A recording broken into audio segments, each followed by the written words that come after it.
Tengah je lah.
Diyan muna kayo.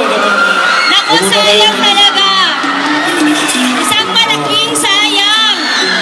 Sayang. Sayang at hindi sila nakahabol. Okay, liliwanagin lang namin, no? Sila yung supposed to be group number 6. No? Eh, hindi sila umabot. Bakit nga ba hindi sila umabot, so, binigay na lang natin sila ng chance para makapag-perform. At tanungin mo muna ka ba, hindi sila kayo umabot? Ha? Naglaba? Sir, relax muna kayo. Sir, nag-practice daw sila sa parking. Hanggang sa nakalimutan nila na sila na pala. Virgin ka na ba? So, sayang. Virgin ka na? Pero mo patabihin sa iyan, sir. Alam ba ng mga magulang yung kasama kayo sa mga ito? Ha? Alam naman pala, ma'am eh. Sir, ang galing nila, sir, di ba? Gumanon, tapos gumanon ulit. Gumanon